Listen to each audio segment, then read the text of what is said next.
इसमें पहले नाम समझेंगे क्या कूलाम का स्थिर वैद्युत बल का नियम। अब वैद्युत बल के नियम से स्पष्ट हो रहा है वैद्युत बल के संबंध में नियम दिया गया है। अब किसने दिया है नियम, ये देखेंगे कि सन 1785 में फ्रांसीसी वैज्ञानिक थे कूलाम काका, जिन्होंने प्रयोग से प्राप्त निष्कर्षों के आधार पर बिंदु आवेशों के बीच कार्यरत वैद्युत बल के संबंध में नियम दिया, ठीक है, जिसे जो है कूलाम के नियम के नाम से जाना जाता है। अब नियमानुसार देखेंगे इसमें हो क्या रहा है, इसमें बवाल क्या है, बवाल क्या मचता है।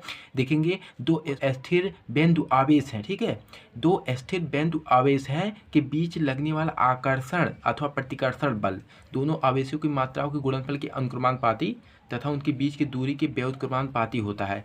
आप लोग 11 में पढ़े होंगे, दो पिंडों के बीच लगने वाला आकर्षण अथवा प्रतिकर्षण बल दोनों पिंडों की मात्राओं के गुणनफल के अनुक्रमानुपाती तथा उनके बीच की दूरी के व्युत्क्रमानुपाती होता है, जो कि गुरुत्वाकर्षण बल का सिद्धांत था। उसमें नियम इक्वेशन बन रहा था, जो कि बनता था F बराबर होता था G(m1 m2 अपान r²), इस प्रकार से बनता था, ठीक है, जहाँ की G एक नियतांक था। इसी के आधार पे ये भी नियम बनेगा। क्या देखेंगे, दो आवेश क्या है, Q1 है, Q2 हमने मान लिया कि माना दो बिंदु आवेश Q1 और Q2 इसके बीच की दूरी r है, तब लगने वाला बल क्या है, बल क्या है, तब देखेंगे नियमानुसार क्या है, F बराबर होगा F समानुक्रमानुपाती होगा, F समानुक्रमानुपाती होगा Q1 और Q2 के।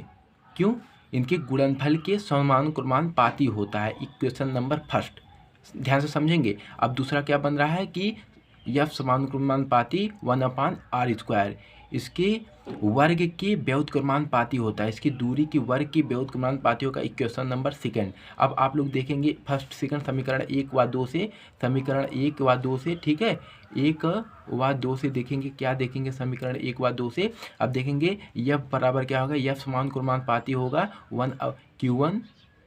Q1 Q2 अपान r², ठीक है। अब जब समानुक्रमानुपाती का चिन्ह हटाएंगे तो एक नियतांक जुड़ता है। नियतांक क्या जुड़ेगा, देखेंगे F बराबर जो होगा Q1 Q2 अपान r²। बस यही फार्मूला निकल के आ गया आपका, जो है कूलाम का नियम है, बस और कुछ नहीं, इसके आगे कोई बवाल झवाला नहीं है।